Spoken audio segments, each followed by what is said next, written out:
Hello दोस्तों, आप सभी का स्वागत है आपके अपने चैनल बीके स्टडी पॉइंट में। आज हम बात करेंगे लुसेंट सामान्य ज्ञान। लुसेंट सामान्य ज्ञान में विश्व इतिहास के बारे में बात करेंगे।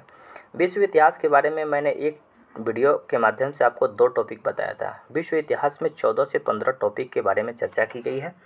अलग अलग प्रतियोगी परीक्षाओं में विश्व इतिहास से प्रश्न पूछे जाते हैं। विश्व इतिहास के पहले वीडियो में मैंने आपको अमेरिका की क्रांति के बारे में बताया था।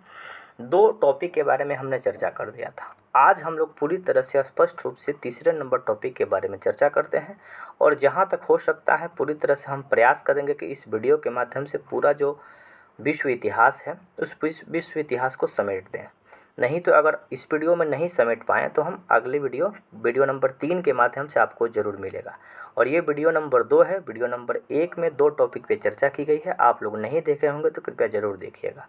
आज हम लोग बात करते हैं फ्रांस की क्रांति के बारे में। फ्रांस की राज्य क्रांति से हमेशा प्रश्न पूछी जाती है और एक एक प्रश्न इसका इम्पोर्टेंट हो जाता है। और हम बात करेंगे जैसे ये थ्योरी का क्लास, जब थ्योरी का जो वीडियो ख़त्म हो जाता है तो हम ऑब्जेक्टिव के बारे में भी धीरे धीरे बात करेंगे।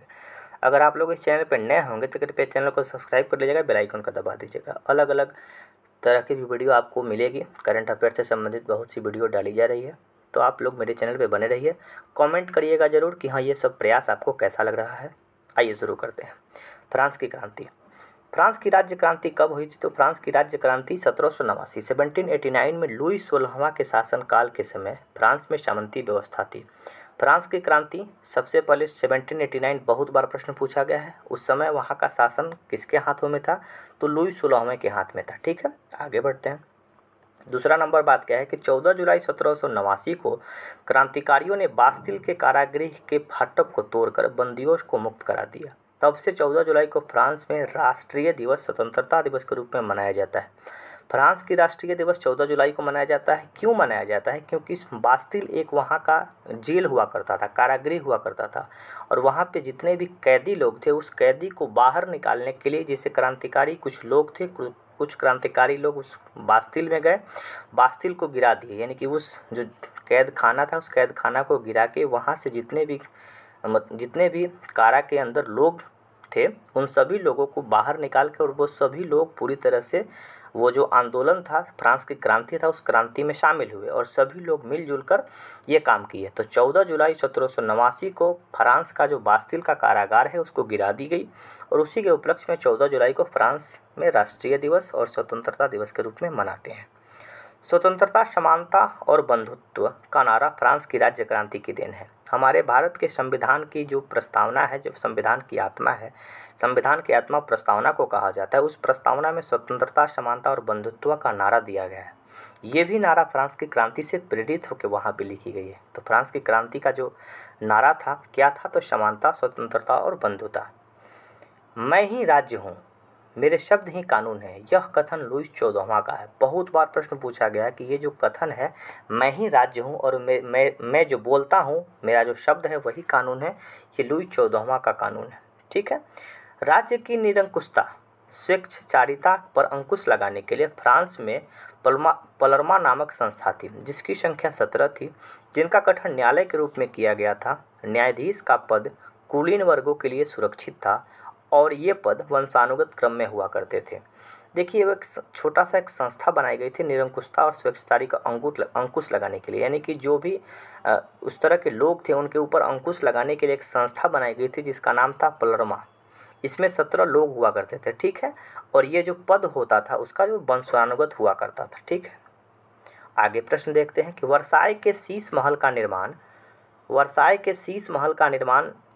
लुई 14वें ने कराया था। लुई 14वां के बारे में कथन हम लोगों ने पहले पढ़ा था कि मैं ही राज्य हूँ और मेरा शब्द ही कानून है। यह कौन बोला था? तो लुई 14वां।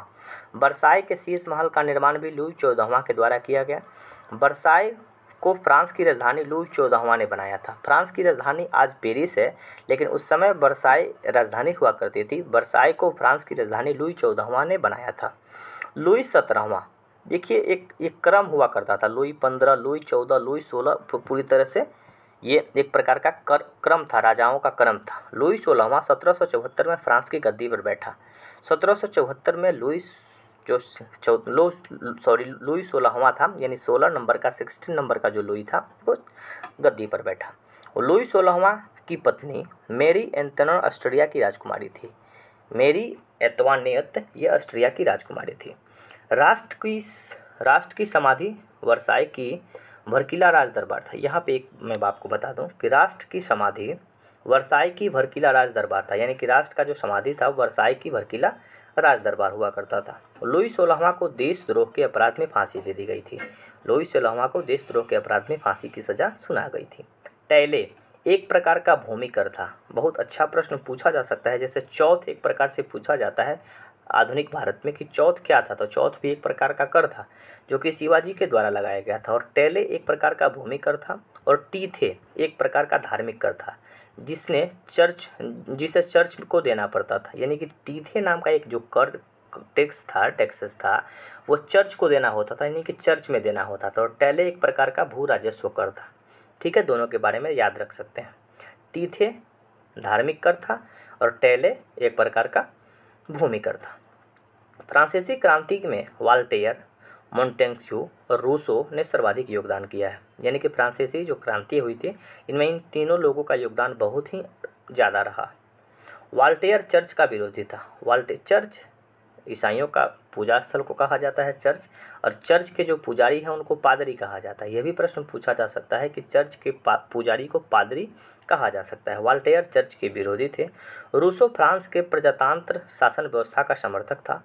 रूसो जो था ये फ्रांस के प्रजातंत्रात्मक शासन व्यवस्था का समर्थक था। प्रजातंत्रात्मक का मतलब कि वहाँ पे जनता के द्वारा चुन के सरकार चलाई जाए, इसके लिए वो पूरी तरह से प्रतिबद्ध होकर काम करता था। ये बहुत ही अच्छा स्टेटमेंट है जो कि हमेशा पूछा जाता है कि 100 चूहों की अपेक्षा एक सिंह के शासन उत्तम है, यानी कि 100 चूहों से बेहतर होगा कि एक सिंह की तरह हम जिए। यह युक्ति वाल्टेयर के कथन है। वाल्टेयर एक फ्रांसीसी क्रांति से संबंधित नेता थे। वाल्टेयर फ्रांसीसी क्रांति के नायक के रूप में जाने जाते हैं। इन्होंने कहा था कि 100 चूहों की अपेक्षा एक सिंह की तरह जिंदा रहिए। ठीक है, वाल्टेयर का कथन है। सोशल कॉन्ट्रैक्ट रूसो की लेटर्स ऑन इंग्लिश वाल्टेयर की रचना है। सोशल कॉन्ट्रैक्ट रूसो की वो लेट्स एंड इंग्लिश, यानी कि 2 पुस्तक वाल्टेयर के द्वारा लिखी गई है। ठीक है ना, यहाँ पे सोशल कॉन्ट्रैक्ट नाम की एक पुस्तक है जो कि रूसो के द्वारा लिखी गई है। लेट्स ऑन इंग्लिश ये वाल्टेयर के द्वारा लिखी गई है। कानून की आत्मा द स्पिरिट ऑफ लॉ की रचना मोंटेस्क्यू ने की थी, जिसमें सरकार के 3 अंग कार्यपालिका, विधायिका और न्यायपालिका को अलग अलग रखने के विषय पर बताकर शक्ति के पृथक्करण का सिद्धांत दिया गया। देखिए, शक्ति के पृथक्करण का सिद्धांत अगर हम भारत के परिप्रेक्ष्य में बात करते हैं तो अनुच्छेद 51 में बात किया जाता है कि कार्यपालिका को न्यायपालिका से अलग कर दी जाए, शक्ति का पृथक्करण कर दिया जाए। ठीक है, उसी के बारे में कानून की आत्मा नाम की एक पुस्तक लिखी गई मोंटेस्क्यू के द्वारा, जो कि कार्यपालिका, विधायिका और न्यायपालिका को अलग अलग रखने की बात करता है, जिससे कि शक्ति के पृथक्करण का सिद्धांत का पोषण किया जा सकता है। फ्रांस की क्रांति का सबसे महत्वपूर्ण नारा स्वतंत्रता समानता था, जिसके माध्यम से वर्ग ने आगाज किया था कि स्वतंत्रता एवं बंधुता भी क्रांति का नारा था। यानी कि फ्रांस की राज्य क्रांति का जो नारा था 1789 में हुआ था, इसका नारा स्वतंत्रता, समानता और बंधुत्व था। 18वीं शताब्दी में फ्रांस के समाज तीन एस्टेट्स अर्थात 3 श्रेणी में बटा था। प्रथम एस्टेट पादरी, द्वितीय एस्टेट अभिजात वर्ग और तीसरे एस्टेट इसमें से देश की 90% जनता थी। उन्हें सभी प्रकार के कर देने पड़ते थे। इस वर्ग में व्यापारी, डॉक्टर, वकील, जज, अध्यापक, शिक्षक, लेखक, शिल्पी, किसान व मजदूर शामिल थे। देखिए, 3 भागों में बटा हुआ था वहाँ का समाज। पहले नंबर पे पादरी हुआ करता था, पादरी चर्च का पुजारी हुआ करता था। दूसरे जो स्टेट में थे, दूसरे भागों में बटे थे अभिजात वर्ग थे।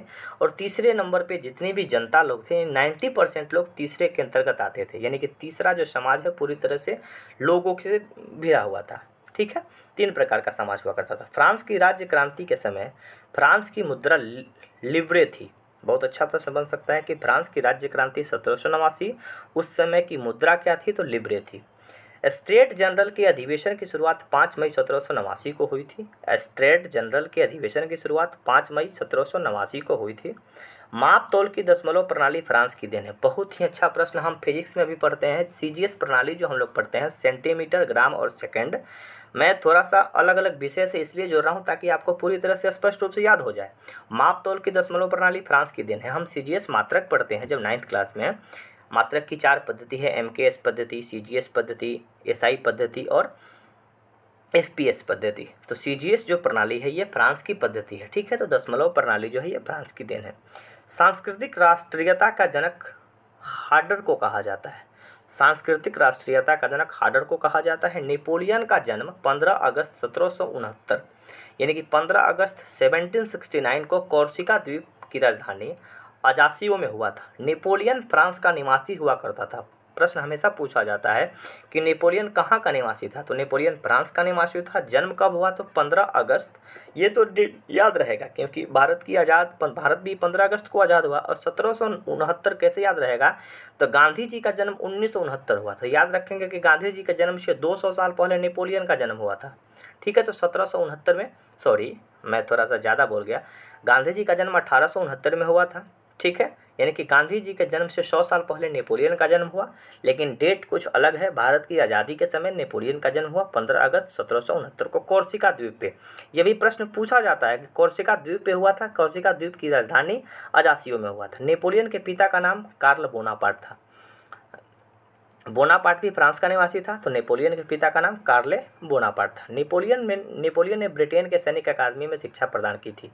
नेपोलियन ने ब्रिटेन के सैनिक अकादमी में शिक्षा प्रदान की थी। 1796 में नेपोलियन ने इटली में ऑस्ट्रिया की प्रमुख को समाप्त कर दिया। 1796 में नेपोलियन ने इटली में ऑस्ट्रिया के प्रमुख को समाप्त कर दिया। फ्रांस में डायरेक्टरी का शासन का अंत 1799 में हुआ। फ्रांस में डायरेक्टरी के शासन का अंत 1799 में हुआ। नेपोलियन 1799 में प्रथम कौंसल बना और 1802 में जीवन भर के लिए कौंसल बना रहा। यानी कि नेपोलियन 1799 में प्रथम बार कौंसल बना और 1802 में ये जीवन भर तक कौंसल बना रहा। 1804 में नेपोलियन फ्रांस का सम्राट बना। फ्रांस नेपोलियन का सम्राट भी बना था। कब, 1804 में। आधुनिक फ्रांस का निर्माता नेपोलियन को कहा जाता है। जैसे आधुनिक भारत का निर्माता विवेकानंद को कहा जा सकता है, आधुनिक भारत के निर्माता राजा राममोहन राय को कहा जा सकता है, उसी तरीक़ा से आधुनिक फ्रांस का जो निर्माता है ये नेपोलियन को कहा जाता है। नेपोलियन ने ही सर्वप्रथम इंग्लैंड को बोर्नियो का देश कहा था। इंग्लैंड को बोर्नियो का देश कहा जाता है। ये किसने कहा था, तो नेपोलियन ने कहा था। नेपोलियन की पत्नी जोजेफाइन को तलाक लेकर ऑस्ट्रिया की राजकुमारी मारिया लुइसा से शादी की। नेपोलियन की जो पहली पत्नी थी जोजेफाइन, जिनको तलाक देकर ऑस्ट्रिया की राजकुमारी, ऑस्ट्रिया जिसकी राजधानी वियना है, वहाँ की राजकुमारी मारिया लुइसा से शादी कर लिया। ट्रफालगर का युद्ध 21 अक्टूबर 1805 को इंग्लैंड में नेपोलियन के बीच हुआ था। ट्रफालगर का जो युद्ध है 21 अक्टूबर 1805 में इंग्लैंड में नेपोलियन के बीच में हुई थी।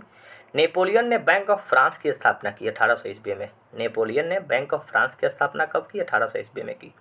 नेपोलियन ने कानूनों के संग्रह तैयार किया जिसे नेपोलियन का कोड कहा जाता है। नेपोलियन ने कानूनों का संग्रह तैयार किया जिसे नेपोलियन का कोड कहा जाता है। नेपोलियन को नील नदी के युद्ध में अंग्रेजी जहाज़ों का बेड़े के नायक नैल्सन के हाथों बुरी तरह पराजित होना पड़ा। नेपोलियन को नील नदी का युद्ध का संबंध नेपोलियन से है, जिसमें अंग्रेजी जहाज़ बेड़े के नायक नैल्सन के हाथों बुरी तरह से पराजित होना पड़ा। यानी कि नील के युद्ध में नेपोलियन पूरी तरह से हार चुका था। किससे, तो अंग्रेज का एक जहाज़ के बेड़े का नायक था नैल्सन ने इनको हरा दिया था। यूरोप के राष्ट्रों ने मिलकर 1813 में नेपोलियन का लपजिंग नामक स्थान को पर हरा दिया। नेपोलियन को लपजिंग नामक स्थान पे हरा दिया। उसे बंदी बनाकर एल्बा के टापू पर भेज दिया, परंतु वह एल्बा से भाग निकला, पुनः फ्रांस का सम्राट बना। यानी कि 1813 में यूरोप के बहुत से देश मिलकर नेपोलियन को लिपजिंग नामक स्थान पे हराया। हराने के बाद एल्बा नामक द्वीप पर उनको ले गया गया, लेकिन वहाँ से वो भाग निकला और फिर से फ्रांस का सम्राट बना। अंततः मित्र राष्ट्रों की सेना ने नेपोलियन को 18 जून 1815 को वाटरलू के युद्ध में पराजित कर बंदी बना लिया। बहुत इंपॉर्टेंट प्रश्न है कि वाटरलू का युद्ध कब हुआ था। ये रेलवे में भी बहुत बार पूछा गया है और अलग अलग प्रतियोगी परीक्षा में पूछी गई है। वाटरलू का युद्ध 18 जून 1815 को पूरी तरह से इसके बारे में हम डिटेल बात कर लेते हैं। अंततः मित्र राष्ट्रों की सेना ने नेपोलियन को 18 जून 1815 को वाटरलू के युद्ध में पराजित कर बंदी बना लिया और उसे सेंट हेलेना द्वीप पर भेज दिया। वहाँ 1821 में इसकी मृत्यु हो गई। नेपोलियन को लिटिल स्कारपल के नाम से जाना जाता है। जैसे लिटिल ब्लास्टर, मास्टर ब्लास्टर, ये सब सचिन तेंदुलकर को कहा जाता है, उपनाम के रूप में कहा जा सकता है। उसी तरह से लिटिल कार्पल्स जो है ये नेपोलियन को कहा जाता है। नेपोलियन की मृत्यु कब हुई? तो 1821 ईस्वी में हो गई थी। 1815 में वाटरलू के युद्ध में वो पूरी तरह से पराजित हो गए थे मित्र राष्ट्रों के द्वारा। नेपोलियन के पतन का कारण उसके रूस पर आक्रमण करना था, यानी कि रूस पर आक्रमण करना उसके पतन का पूरी तरह से कारण था। जिस तरह से आज यूक्रेन रसिया, हालांकि रसिया ही यूक्रेन पे वार किया है, लेकिन युद्ध चल रही है, देख सकते हैं ये पूरी तरह से आज स्पष्ट रूप से रसिया पे आक्रमण किया।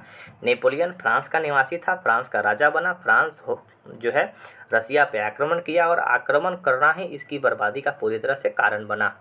ये कारण पूछा जा सकता है कि नेपोलियन के पतन का मेन कारण क्या था? तो रसिया पे आक्रमण करना था। इंग्लैंड के वाणिज्य एवं व्यापार का बहिष्कार करने के लिए नेपोलियन ने महाद्वीपों व्यवस्था का सूत्रपात किया।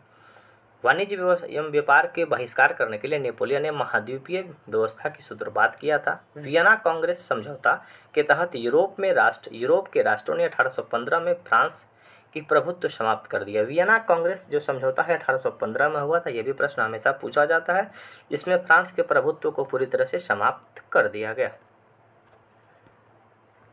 अब देखिए, अब हम लोग बात कर लेते हैं इटली के एकीकरण के बारे में। इटली का एकीकरण 19वीं शताब्दी के पूर्वार्ध में इटली में 13 राज्य थे। इटली के एकीकरण का जनक जोसेफ मेजनी को कहा जाता है। एकीकरण का मतलब कि एक सूत्र में बांध देना, जी ठीक है ना। जिस तरह से भारत को एक सूत्र में बांधने का काम सरदार वल्लभ भाई पटेल के द्वारा किया गया। अखंड भारत का निर्माण सरदार वल्लभ भाई पटेल ने किया। भारत में 563 देशी रियासत हुआ करते थे और सबको मिलाने का काम सरदार पटेल जी किए। उसी तरह से इटली के एकीकरण का जनक जोसेफ मेजनी को कहा जाता है। मेजनी का जन्म जिनेवा में हुआ था। इटली का एकीकरण का सबसे बड़ा बाधक ऑस्ट्रिया था। ऑस्ट्रिया की राजधानी कहाँ पे है? तो वियना में है। इटली के एकीकरण में सार्डिया पिटमोट राज्य की अगुवाई की थी। इटली की समस्या को काउंट काबूर ने अंतर्राष्ट्रीय समस्या बना दिया। इटली की समस्या को काउंट काबूर ने अंतर्राष्ट्रीय समस्या बना दिया। इटली के एकीकरण की तलवार गैरिबाल्डी को कहा जाता है। इटली के एकीकरण का जो तलवार है गैरिबाल्डी को कहा जाता है। इटली के एकीकरण का श्रेय मेजनी, काउंट काबूर और गैरिबाल्डी को कहा जाता है। यंग इटली की स्थापना यंग इटली एक्स नामक संस्था था, जिसकी स्थापना 1831 में जोसेफ मेजनी के द्वारा किया गया। बहुत अच्छा प्रश्न है। यंग इटली का स्थापना 1831 में जोसेफ मेजनी के द्वारा किया गया। गैरिबाल्डी लाल कुर्ती नामक सेना का संगठन किया। पूछा जाता है कि लाल कुर्ती नामक सेना का जो किसने बनाया था? गैरिबाल्डी ने बनाया था। कारबोर्नी सोसाइटी की स्थापना गिबर्टी ने किया था। विक्टर एमनुएल जो है ये सांडिनिया के शासक था। इटली के एकीकरण की शुरुआत लैम्बोर्डी और सार्डिनिया राज्यों से मेल हुई थी। इटली के एकीकरण की जो शुरुआत है लैम्बार्डी और सार्डिनिया राज्यों से शुरू हुई थी। इटली राष्ट्र का जन्म 2 अप्रैल 1860 को माना जाता है। इटली का जो जन्म है 2 अप्रैल 1860 को माना जाता है। 1871 में रोम को संयुक्त इटली की राजधानी घोषित किया गया। अभी भी वर्तमान में इटली की राजधानी रोम ही है। यदि समाज में क्रांति लानी है तो क्रांति का नेतृत्व नव युवक के हाथ में दे दो, यानी कि ये बात बताया जा रहा है जोसेफ मेजनी के द्वारा। जोसेफ मेजनी का एक स्टेटमेंट है कि अगर समाज में क्रांति लानी है, अगर क्रांति उत्पन्न करनी है तो जितने भी नेतृत्व हैं नव युवक को हाथों में दे दो, यानी कि जवान व्यक्तियों के हाथ में दे दी जाए। यह कथन जोसेफ मेजनी का है। इटली का एकीकरण 1871 में काउंट काबूर ने किया था। इटली का एकीकरण 1871 काउंट काबूर। इटली की एकता का जन्मदाता नेपोलियन को कहा जाता है।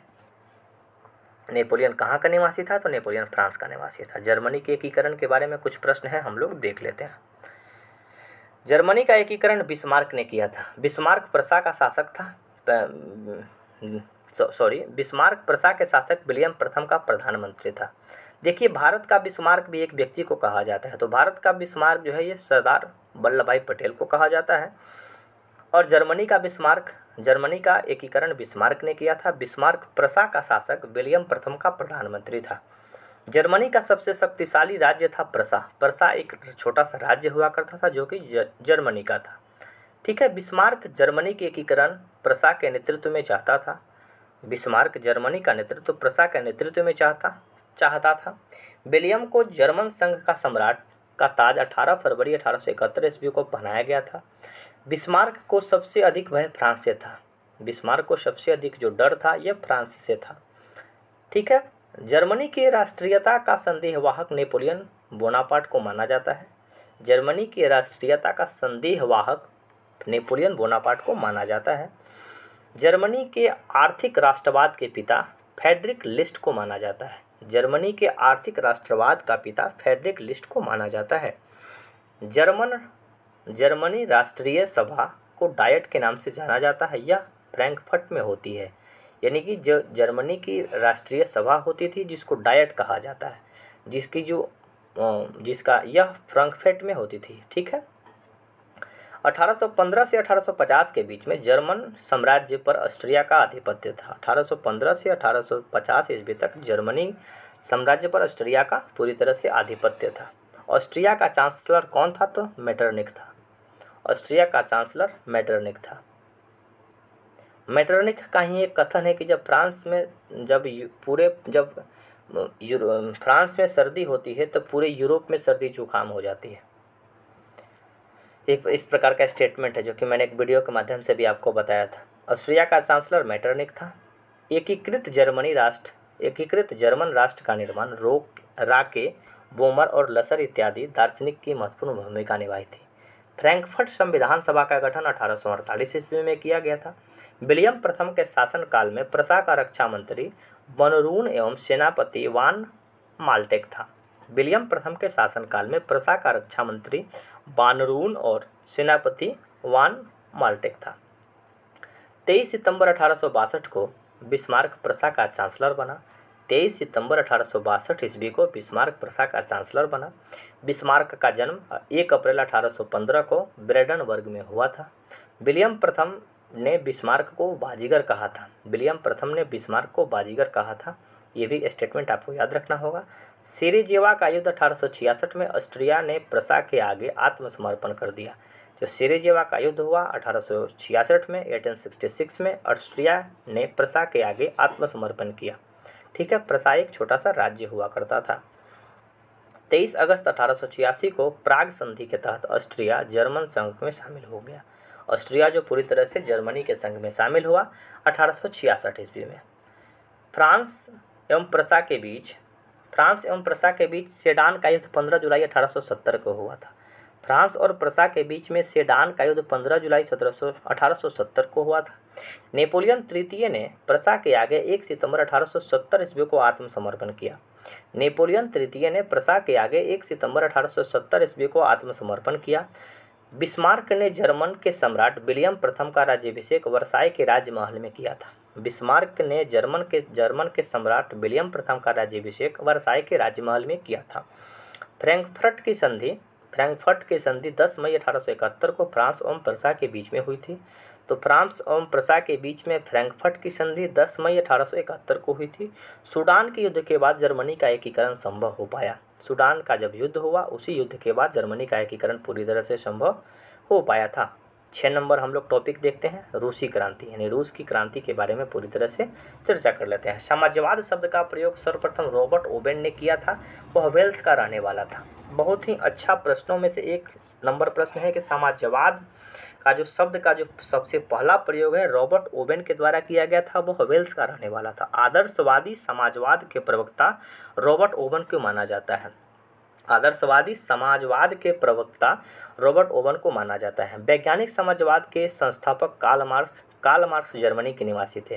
कार्ल मार्क्स का एक पुस्तक है, ये मैनिफेस्टो करके एक पुस्तक है, समाजवाद से संबंधित एक पुस्तक लिखे थे।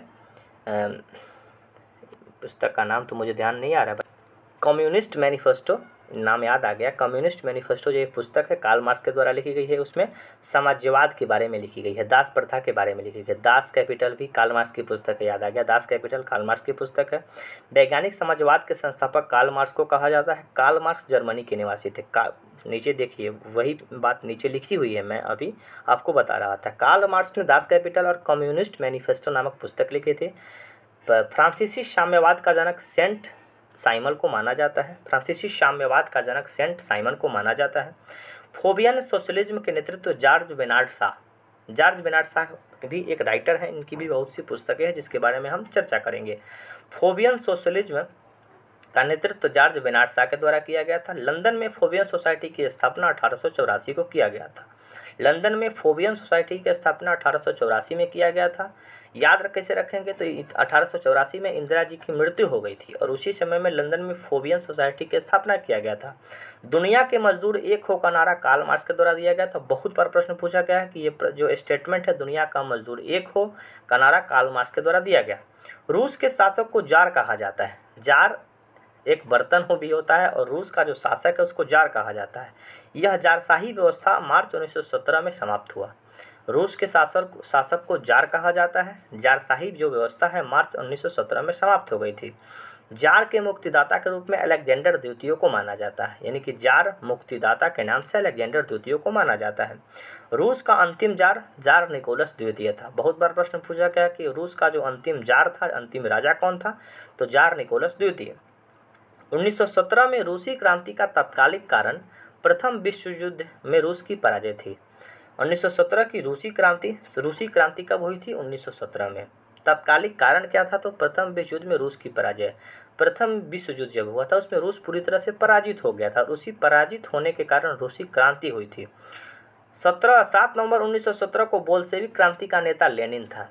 बहुत बार प्रश्न पूछा गया कि बोल्शेविक क्रांति का नेता कौन था? लेनिन। कब हुई थी? तो 7 नवंबर 1917 में। लेनिन ने चेका संगठन किया था। लेनिन ने चेका का संगठन किया था। चेका एक संस्था बनाई गई थी। लाल सेना का जो संगठन है ट्राटस्की के द्वारा किया गया था।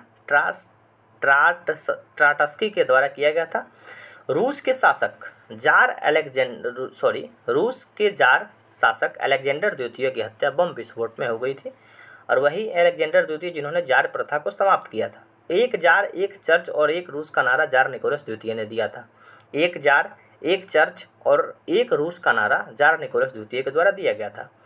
रूस में सबसे अधिक जनसंख्या स्लाव लोगों की थी। रूस में सबसे अधिक जनसंख्या स्लाव लोगों की थी। ठीक है।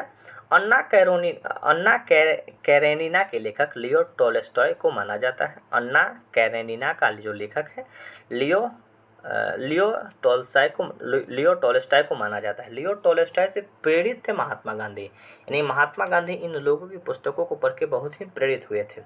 शून्यवाद के जो जनक हैं ये तुर्गनेव को माना जाता है। रूसी साम्यवाद के जनक प्लेखानोवा को माना जाता है। रूसी साम्यवाद के जनक जो है प्लेखानोवा को माना जाता है।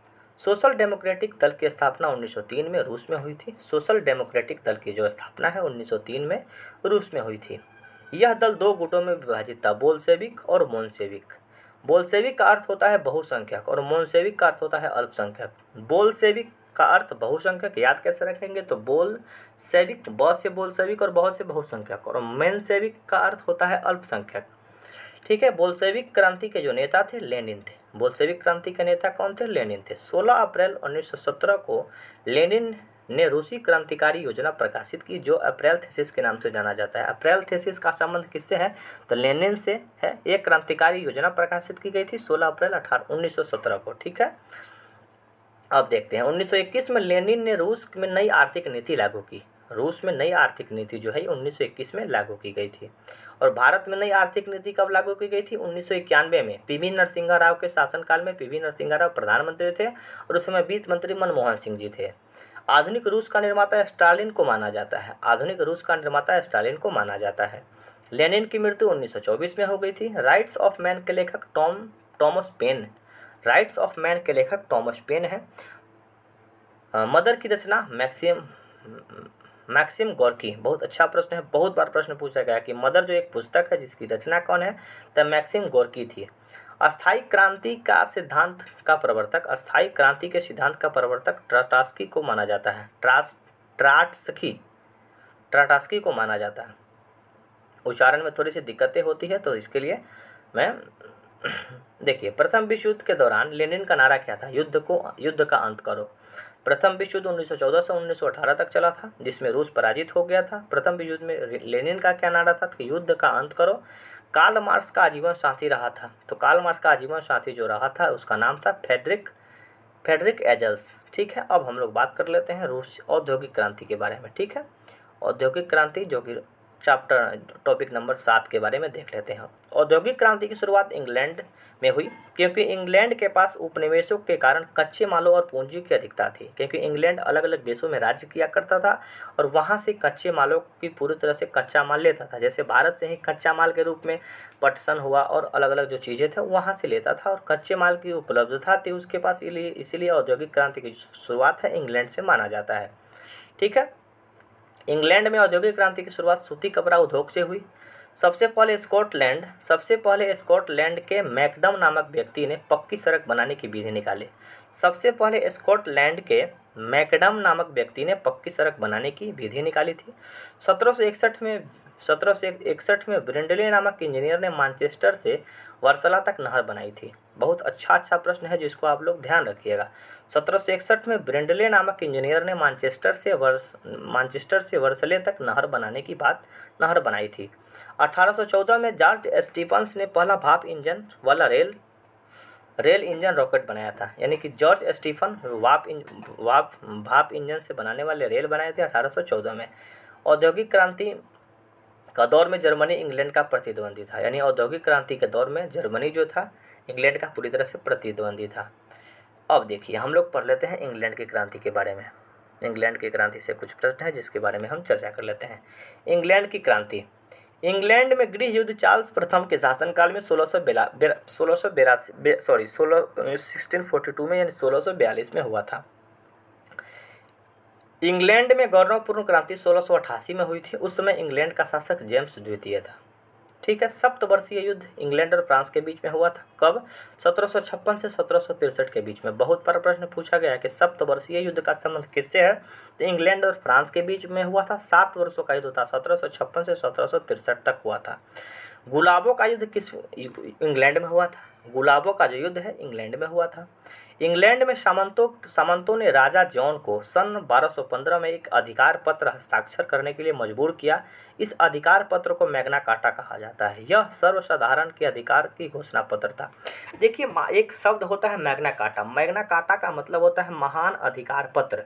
कोई भी ऐसा पत्र जिसपे आपको अधिकार की बात किया जाता है। जैसे मान लीजिए कि भारत के संविधान में मौलिक अधिकार हम लोगों का अधिकार है, तो मौलिक अधिकार को भारतीय संविधान का मैग्ना कार्टा कहा जाता है। मैग्ना कार्टा का मतलब ही होता है महान अधिकार पत्र। इसका कंसेप्ट कहाँ से आया, तो राजा जॉन ने 1215 ईस्वी में एक अधिकार पत्र दिया था और वहीं से पूरी तरह से कंसेप्ट हर जगह पे फैला।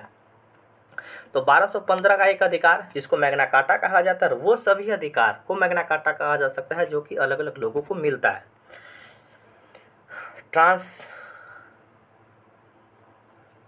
ट्रांयूडर वंश के शक्तिशाली राजाओं में संसद और उनके हाथ के कठपुतली बनी। एलिजाबेथ प्रथम का संबंध ट्यूडर वंश से था। ट्यूडर वंश से था। ठीक है, इंग्लैंड में गृह युद्ध 7 वर्षों तक चला था। ठीक है, इंग्लैंड और फ्रांस के बीच में 7 वर्षों तक युद्ध चला, जिसको सप्तवर्षीय युद्ध कहा जाता है। इंग्लैंड के राजा चार्ल्स प्रथम को फांसी की सजा दी गई थी। ठीक है, आगे बढ़ते हैं। गृह युद्ध के दौरान राजा के समर्थक को कैवेलियर कहा गया और संसद के समर्थक को राउंड हेड्स कहा गया। यानी कि गृह युद्ध के समय में, जब गृह युद्ध इंग्लैंड और फ्रांस के बीच में हुआ था, 7 वर्षों का युद्ध हुआ था, जिसमें राजा का जो समर्थक लोग था उसको कैवेलियर कहा जाता था और संसद के जो समर्थक लोग थे उसको राउंड हेड कहा जाता था। अब आइए प्रथम विश्व युद्ध के बारे में पढ़ लेते हैं। प्रथम विश्व युद्ध की शुरुआत 28 जुलाई 1914 को ऑस्ट्रिया और द्वारा सर्बिया पर आक्रमण किए जाने के साथ हुई थी। यह 4 वर्षों तक चला था। 37 देश इसमें भाग लिए थे। प्रथम विश्व युद्ध 1914 से 18 तक 37 देशों ने इसमें भाग लिया था। ठीक है, प्रथम विश्व युद्ध का तत्कालिक कारण क्या था? ऑस्ट्रिया के राजकुमार आर्क ड्यूक फर्नांडिस को वर्जीनिया की राजधानी सेरेजेवा में 28 जून 1914 को हत्या कर दी गई। ऑस्ट्रिया के राजकुमार की हत्या करने के कारण प्रथम विश्व युद्ध की पूरी तरह से शुरुआत हो गई थी। अब देखिए यहाँ पे बहुत अच्छा प्रश्न है। प्रथम विश्व युद्ध में संपूर्ण विश्व 2 खेमों में बट गया था, मित्र राष्ट्र और धुरी राष्ट्र। मित्र राष्ट्र में कुछ देश शामिल थे और धुरी राष्ट्र में कुछ देश शामिल थे। मित्र राष्ट्र और धुरी राष्ट्र दोनों अपने अगल बगल में युद्ध लड़ा करते थे। अब आइए देख लेते हैं। धुरी राष्ट्र का नेतृत्व तो जर्मनी ने किया था। इसमें शामिल अन्य देश ऑस्ट्रिया, हंगरी, तुर्की, बुल्गारिया और इटली था। यानी कि धुरी राष्ट्र का जो नायक था, जो मेन था, वो जर्मनी था। और इसमें अलग अलग देश शामिल थे। ऑस्ट्रिया शामिल था, हंगरी शामिल था, तुर्की शामिल था, बुल्गारिया शामिल था और इटली शामिल था। मित्र राष्ट्र में इंग्लैंड, जापान, ये सब धुरी राष्ट्र के थे। मित्र राष्ट्र में कौन कौन से थे? इंग्लैंड, जापान, संयुक्त राज्य अमेरिका, रूस और फ्रांस शामिल था। यानी कि मित्र राष्ट्र में जापान, इंग्लैंड, अमेरिका, रूस और फ्रांस पूरी तरह से शामिल था। गुप्त संधियों की प्रणाली एवं यूरोप की गुटबंदी के जनक जर्मनी के चांसलर बिस्मार्क को कहा जाता है। गुप्त संधियों की प्रणाली और यूरोप में गुटबंदी का जनक जर्मनी के चांसलर बिस्मार्क को कहा जाता है। ऑस्ट्रिया, जर्मनी एवं इटली के बीच त्रिगुट का निर्माण 1882 में हुआ। त्रिगुट के सदस्य होने के बावजूद इटली कुछ समय तक तटस्थ रहा यानी कि अलग रहा। अंततः 26 अप्रैल 1915 को ऑस्ट्रिया, हंगरी और जर्मनी के खिलाफ युद्ध में शामिल हुआ। ऑस्ट्रिया, हंगरी और जर्मनी के खिलाफ पूरी तरह से शामिल हो गया था। कौन शामिल हो गया था? तो इटली शामिल हो गया था। सर्बिया के गुप्त क्रांतिकारी संगठन का क्या नाम था? तो काला हाथ था। रूस जापान युद्ध 1904-05 के अंत में अमेरिकी राष्ट्रपति रूजवेल्ट के मध्यस्थता में हुआ था। रूस और जापान का युद्ध 1904-05 के अंत में अमेरिकी राष्ट्रपति रूजवेल्ट के मध्यस्थता में हुई थी। मोरक्को संकट 1906 में पैदा हुआ था। प्रथम विश्व युद्ध के दौरान जर्मनी ने रूस पर आक्रमण 1 अगस्त 1914 एवं फ्रांस पर आक्रमण 3 अगस्त 1914 को किया। प्रथम विश्व युद्ध में जर्मनी धुरी राष्ट्र का नायक हुआ करता था, धुरी राष्ट्र का मेन हुआ करता था। वो रूस पर आक्रमण किया 1 अगस्त 1914 को और फ्रांस पर आक्रमण किया 3 अगस्त 1914 को। 4 अगस्त 1914 को इंग्लैंड प्रथम विश्व युद्ध में शामिल हुआ। ठीक है, ये सब जब जर्मनी के द्वारा रसिया पे और आपको फ्रांस पे आक्रमण कर दिया गया, उसके बाद 4 अगस्त 1914 को इंग्लैंड पूरी तरह से शामिल हो जाता है। 26 अप्रैल 1915 को इटली मित्र राष्ट्र की ओर से प्रथम विश्व युद्ध में शामिल होता है। मित्र राष्ट्र की ओर से इटली पूरी तरह से 26 अप्रैल 1915 को शामिल होता है। प्रथम विश्व युद्ध के समय अमेरिका का राष्ट्रपति वुडरो विल्सन थे। प्रथम विश्व युद्ध के समय में अमेरिका का जो राष्ट्रपति थे वुडरो विल्सन थे। अमेरिका 6 अप्रैल 1917 को प्रथम विश्व युद्ध में शामिल होता है। ठीक है, जर्मनी के यू बोट द्वारा इंग्लैंड की लुसितानिया नामक जहाज को डुबाने के बाद अमेरिका प्रथम विश्व युद्ध में शामिल होता है, क्योंकि उस जहाज में मरने वाले 1153 व्यक्तियों में से 128 अमेरिकी थे। जर्मनी की यू बोट द्वारा इंग्लैंड के लुसातानिया नामक जहाज को डुबाने के कारण प्रथम विश्व युद्ध में अमेरिका शामिल होता है। क्यों शामिल होता है भाई? तो उस जहाज में 1153 लोग बैठे थे, उसमें 128 व्यक्ति अमेरिका के थे और वो लोग मारे गए थे। उसके बाद पूरी तरह से अमेरिका भी इस युद्ध में शामिल हो गया था।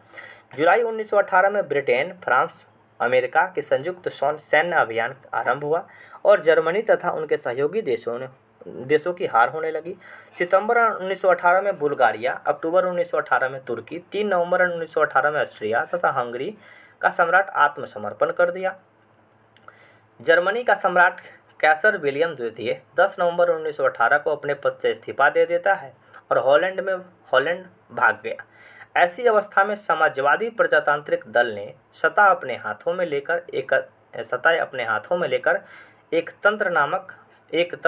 एक तंत्र के स्थान पर गणतंत्र की स्थापना की। एक तंत्र का मतलब होता है कि एक व्यक्ति के हाथों में पूरी तरह से शासन देना, और गणतंत्र का मतलब होता है गणतंत्र की स्थापना की और अपने नेता फ्रेडरिक एबर्ट को जर्मनी का चांसलर बनाया। चांसलर प्रधानमंत्री के समकक्ष होता है, जिसने 11 नवंबर 1918 को युद्ध विराम की संधि पर हस्ताक्षर कर दिया। इसके फलस्वरूप प्रथम विश्व युद्ध पूरी तरह से समाप्त हो गया था। 18 जून 1919 को पेरिस शांति सम्मेलन, जिसमें 27 देश भाग ले रहे थे, मगर शांति संधियों की शर्त केवल 3 देश ब्रिटेन, फ्रांस और अमेरिका तय कर रहे थे। पेरिस की संधि सम्मेलन में शांति संधियों के शर्त निर्धारित करने में जिन राष्ट्राध्यक्षों ने मुख्य भूमिका निभाई थी, अमेरिकी के राष्ट्रपति वुडरो विल्सन, ब्रिटेन के प्रधानमंत्री लॉयल जॉर्ज और फ्रांस के प्रधानमंत्री जॉर्ज क्लेमेंसो के द्वारा ये बनाया जा रहा था योजना। वर्साई की संधि 28 जून 1919 को जर्मनी के साथ हुई थी। संधि के तहत जर्मनी की सेना 1 लाख रुपये तक सीमित कर दी गई थी। उसने वायुसेना एवं पनडुब्बी रखने का अधिकार छीन लिया गया था। जर्मनी का सारे उपनिवेश विजित राष्ट्रों को आपस में बांट देने के लिए कहा गया था। वर्साई की संधि से जर्मनी की जितनी भी सेना थे उन लोगों को अलग अलग तरह से ये पैसा चुकाना पड़ा। युद्ध के हार जाने के रूप में जर्मनी से 6 अरब 10 करोड़ पाउंड राशि मांग की गई थी। अंतर्राष्ट्रीय क्षेत्रों में प्रथम विश्व युद्ध में सबसे बड़ा योगदान राष्ट्रसंघ की स्थापना हुई, यानी कि राष्ट्रसंघ की स्थापना हुई थी। प्रथम विश्व युद्ध के दौरान होने वाली वर्साई की संधि द्वितीय विश्व युद्ध का बीजारोपण हुआ, यानी वर्साई की संधि के बाद द्वितीय विश्व युद्ध की बीजारोपण वर्साई की संधि को माना जाता है। अब हम लोग बात करते हैं चीनी क्रांति के बारे में। चीनी क्रांति जो टॉपिक नंबर 10 है।